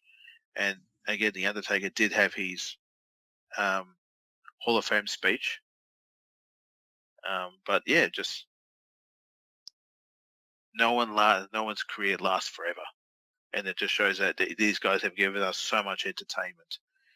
And that now it's time for them to do what's right and hang up the boots and look after themselves. Even to think, too, some 25 years later, and as you just said, they were still involved with WWE this year. Yep. You know, 25 years after this matchup. And I think from memory, I would have been 11, so I would have been, early high school, I think? You would have been high school as well. So even the world's changed from this time period, but... Major. What's that? A cold day in hell with a hot can of whoop ass. Ass. So you got to say ass. Whoop ass. What with ARSE? Yeah, there we go. Well, they were hot can of warpath, mate. I believe there's another match I think you've talked about wanting to do one day, which was the Backlash match. Remember when they had that one-on-one with Flair as the ref? They wrestled. And it was like a 35-minute like classic matchup. Yeah, and I think, yeah,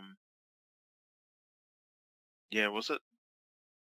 Trying to think if it ends in a bullshit way, yeah, or because I remember the Undertaker wins it, but I think he cheats to win and he holds the ropes, and Flair didn't see it, and that's sort of continue the Flair. Yeah, Taker's getting the pin, and Austin on the 2 count puts his foot on the rope, and Taker knocks it off. That's right. So then Flair's on the opposite side and doesn't see it, and as you just said, it was really just to do Austin Flair, and that's what we got the middle of that year. And then Flair turns heel, joins with the Big Show in the NWO, and then took on Stone Cold at Judgment Day in a 2-on-1 with the Big Show. Yeah, that did not make a lick of sense because back in the day, Flair would never work with the NWO. You know, he was a horseman. The Horseman and the NWO were always butting heads. But again, he's using the Big Show. So, yeah. It's funny because it's like, even that year when he did the draft, like Flair drafted the NWO. Like, why would you draft one of your biggest rivals to the company or to the show that you're trying to run? Like, wouldn't you just give him to Vince and let him run with them? I think that was probably the reason why. I think it was to get in Vince's head, like, well, I've taken your lethal injection now. I'm going to take it off you. And they didn't know what to do with it after that. That was snake bit from the beginning.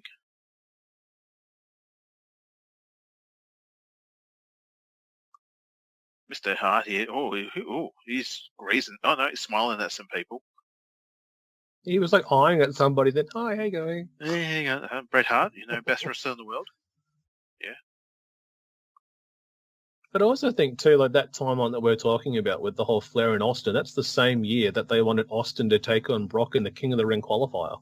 Ooh. And Austin said, stuff this, I'm out, and then left. That was that time period. Who are they getting pissed off at? Somebody. What the hell? That scared the shit out of me, though.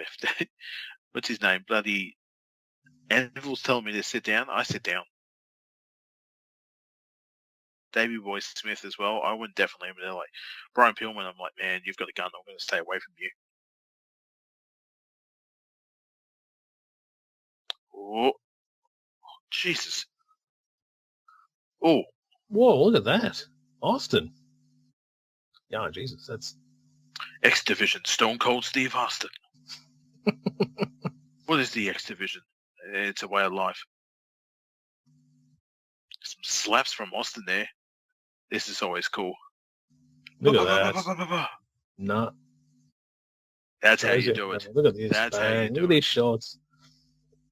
Look at that left, right. The best one was that time with Mankind. Remember his head just whiplashing back and back. Yep. I think that was their SummerSlam clash, that one. They actually got some security next to Hart now. Good idea. What? Jesus, Bulldog. He's going off at somebody. He just flipped him off. Okay. And also, too, thinking we actually covered this matchup too, but it was their SummerSlam 98. That was like years ago. We covered that like back in 2017 or 18, where we did like a 4-hour SummerSlam episode where we covered like predictions, and then we did a really good show, that one. That was a good episode, that was. Mm-hmm. Austin. There's some... Oh... Well, Pillman's baiting him to come and hit him. Yes. And now they're laughing at him about it. No heart. Oof. That's the thing about Neihart. I think, Natalia's gone and said, like, he has that big, strong demeanor, but he was just a teddy bear. Like, he'll hurt you if he had to, but as a family man, he loved his kids, loved his family, and to even hear how he went out, I think he fainted or something in his home and had a lesion in his brain or something. But, he's again a guy that went across with Brett, to WCW, when they did the whole gimmick there with Bulldog. But to think what Brett's the only one left. when you think Yep. about it now. Yeah. Oh, using that knee brace to scrape the Jesus. the he did face. too. What the? Austin being a technician here and taking out the leg. I mean, smart. Yeah, remember it was one of those English shows. I think it was like Insurrection or something, or Rebellion, where Taker's ear got cut by Austin's brace or something, and like almost cut his ear in half. Yeah. Yeah. I think at the end of the night, I think supposedly he went down out the back and had a STFU. Peacemaker's move. He's fully putting on a good clinic tonight, Austin. It does. It does soon remind me of that Backlash match where Flair was the. Yeah, I was actually honestly like we were trying to decide what show to do this month. I was actually going to ask if you wanted to do that Backlash, but it would have been like 2 hours 50. I think it goes for. But that one's also the Hogan Hunter main event for the undisputed WWE title. The young become old with the Creed. Is it Creed? Yeah, it's Creed. It's Creed. Yes. Would that be still in? I don't know if that's still on the network, or is that now like changed? Because it's like copyrighted music. No, it's still the theme song. They still got it. Yeah, I think so. Yep. I remember being so bummed when we watched that show because I'm like, I was so pro Hunter where he beat Jericho at Mania 18, and then it's like, oh, what? He lost to Hogan. I'm like, what? I'm like, no, Hunter's my guy. And I think you loved Hogan, and I'm like, this is bullshit. This is the Hogan at that one time where I was in love with him, and then he had jumped on and he and Bubba Love Sponge? Yeah, dropping the N words. And it was a week before, and it was a week after I met him down here in Oz, where he met. I did a sign and the actual photo with me and my son. And then afterwards it was, oh boy, here we go. Yeah, I think with Hogan, he definitely wrote himself out the books with a lot of people with the stuff that he said, but they still bring him back. He's still a marquee name. But that money. Anytime there's a Saudi show, big time.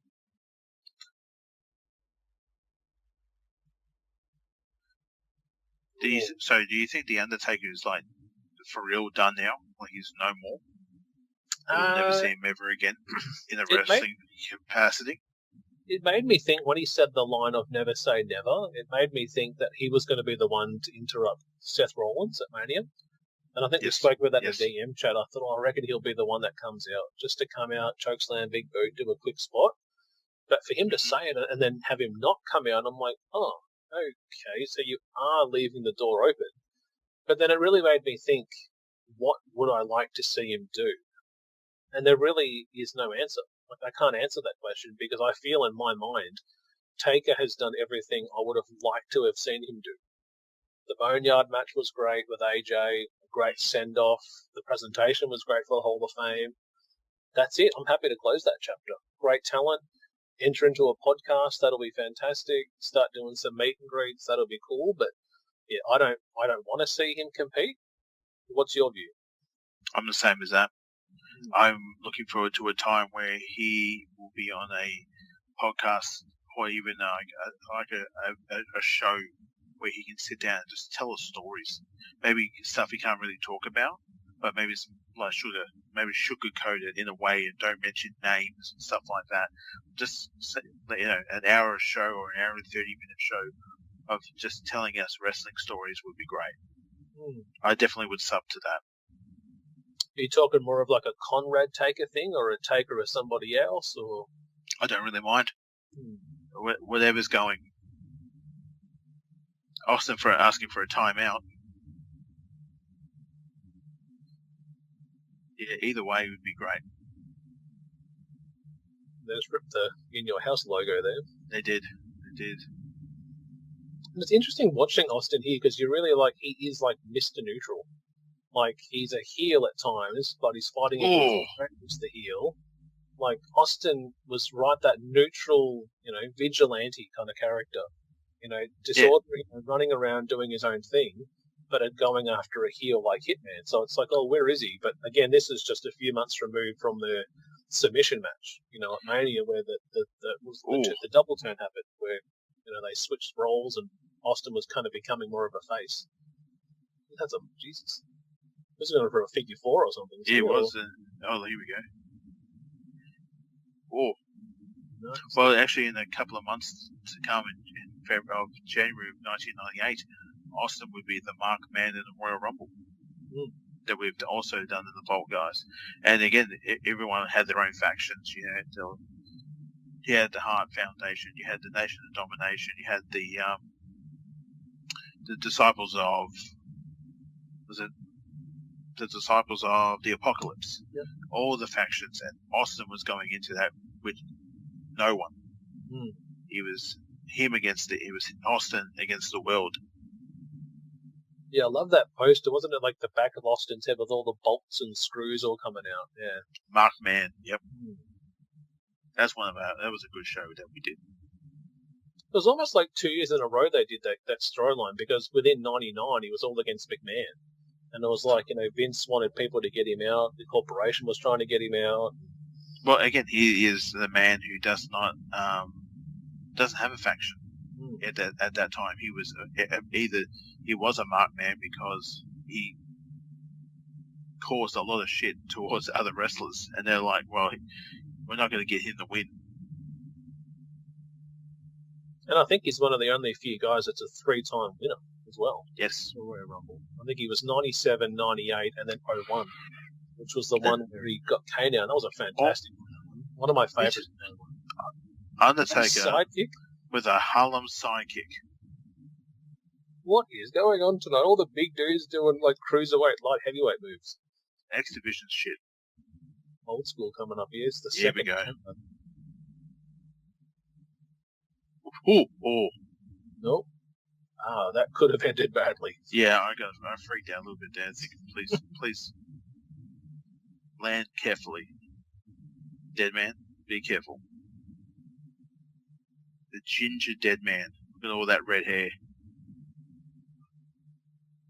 And I think we've touched on too, I think we both agreed that one of our favourite Taker gimmicks was the Ministry. The Bells of character with the full, druids and the full long coat and the hood. Yeah. He was scary then. Like, he was a real scary character.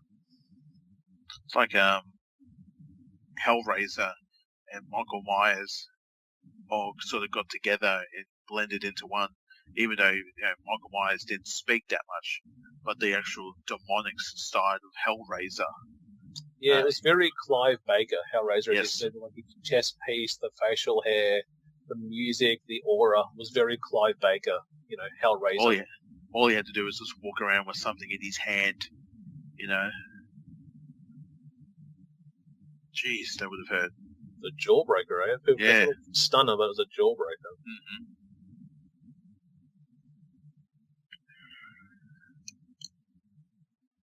I was in the front there with their white singlet top on there. Look at them in the front, young dudes. Yeah, those dudes have been going off all night. They have guns out. And... Yeah, bro. That's what we're gonna do, man. For those of you who are watching along, I think you might have to agree with me. The guy to the far left looks like Pete Dunne Butch right now from SmackDown. It does. Yeah. I love that people were saying, "Oh, why did they change his name to Butch?" It was like, guys, we had a Butch. We had a Butch back in the day. Oi, get out here, Butch and Luke, eh? Butch and Luke. So, oh, come on, kick. Did Earl actually see him do it? He did do it. Look, Earl, I know you think it was a low blow. It wasn't. Oh, see the crowd? Look at that. Oh, that was a show right you can to the dick. Now he's a. I'll raise you this one. I love that. I love that. You kicked it. Wait a minute. What? He flips him off. What? Very nice. Goozle. He's going up, Cole. He's going up. It's Goozle time. Oh. I love the cell too. Look at that. Bam. The whole leg shaking as he drops him down. He'll Hebner with a couple of birds to the rattlesnake.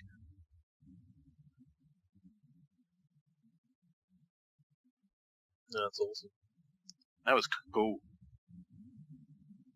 Oh! Hung him out to dry on the neck there. Stunner. They're like waiting for the foundation to jump in though, or this, and drops him. So good. Yep. What? Who's this, Pillman? Fucking psychotic, man. I didn't do nothing. Get the fuck out of here, you motherfucker. Hell, Hebner just starts dropping F-bombs. Just getting redder and redder in the face too. Where's Gorilla? Can we get Gorilla to come out? Just marches down, Gorilla. Stomps him. Oh, look at those punches in the head. Yanking his hair too. Big time. Tombstone! I love this. I love this finish of this match. It's awesome. Tombstone! Oh no, reverse! Reverse! Counter Drop again. it. Here we go. Dropped him on his head. Look at the crowd. Awesome finish. Austin sells so well too. The eyes roll in the back of the head. So good. Here they come. We're in. The fans are getting in the ring. Jerry Lawyer says, Wait there, Brett. Just wait there. yeah, that poor bastard. Because something is going to happen to him now too. It's going to be hilarious for us. Oh, Neville. Oh, just takes out the referee. That's a fine. Yep. Look at that look they've got. All got denim jeans on. All got black boots on. Looking like the Shield. Oh, shit. Hey, does any of you nice Americans want to help me? Anyone? He's down. Yeah. Look at the girl in the Bret Hart shirt trying to help him. Leave him alone, Austin. Leave my Uncle Bret alone. Holy shit, he's got a crush. Run, guys, run. Jesus, Austin. Nearly hit the fan there. I know. Oh, he broke it. Well, there you go. What do you call that topic? Condom. I think Owen's going up here. He bloody knocked the condom off. Choke slammed Owen. These two just had an absolute war, and now they're both standing strong together. But you know what I love, though? It wasn't a bullshit DQ finish, though, for pay-per-view. Like, they gave it a finish. They didn't DQ it. They let Austin take the loss. Oh, someone was throwing DQ trashes. me off. Yeah. Ew. Awesome. Right. Undertaker. Here we go. Oh. Drops him. DTA, don't trust anybody. That's not Neihart just came back then and went back up again. Oh, he's got the crutch. Oh, you want the crutch, do you? Come here. Wait. Don't. Limping up there. Run. He's coming. Or Undertaker's coming too. There's going to be a pandemonium in the back.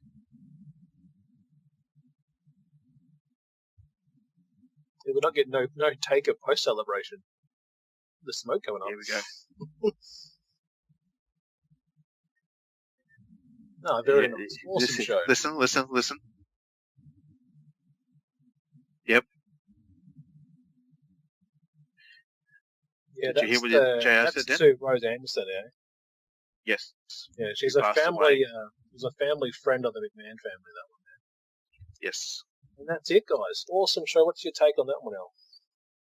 Always good to go back to the year of 1997 and watch some wrestling, where at this time it was a lot of fun and a very good choice, bro. So yes, I hope people enjoyed. Coming up after this was actually King of the Ring, 1997, and just looking at the card here, we had Farouk and The Undertaker for the World Wrestling Federation Championship. We also had Triple H win the 1997 King of the Ring.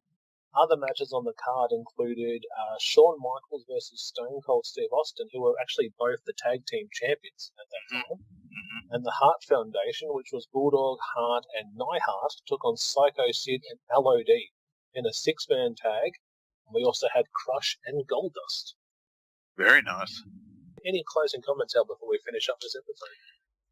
I'd just like to say, yet again, thank you for everyone who's taken their time to download the show and, in your car stereos, in your earphones. Hopefully we're helping everyone out. Yes, that dreadful virus known as COVID-19 is still around and it is still a bitch. So I hope it is keeping you guys, I hope everyone out there is keeping safe and doing the right thing, and that we, Thomas and I, are keeping you guys entertained in the best way possible. Also, to shout out to our affiliate partners that you would have heard throughout the show promoting some great products from Rogue Energy, Clinch Gaming, and a range of different products that you can get discounts for. Again, you can check out our Twitter page to get those discount codes. You can also check us out on Instagram at the BroKast Podcast. That's TheBrokast. And as we say each and every episode, good morning, good afternoon, good evening, or good night.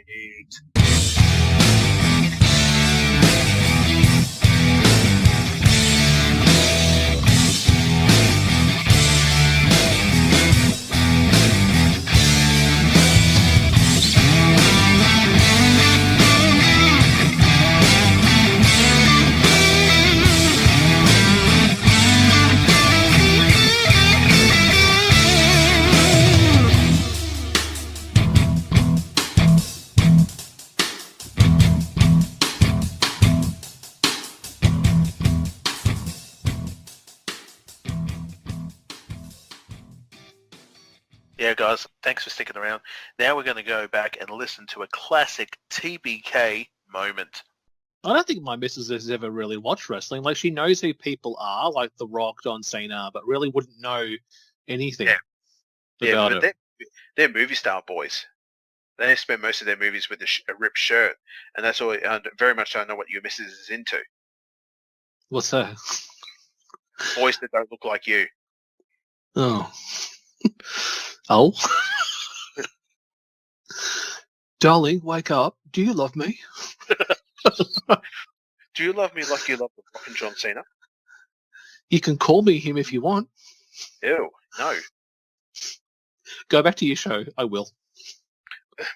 What's that? I was just editing. I couldn't hear you, so I was just editing.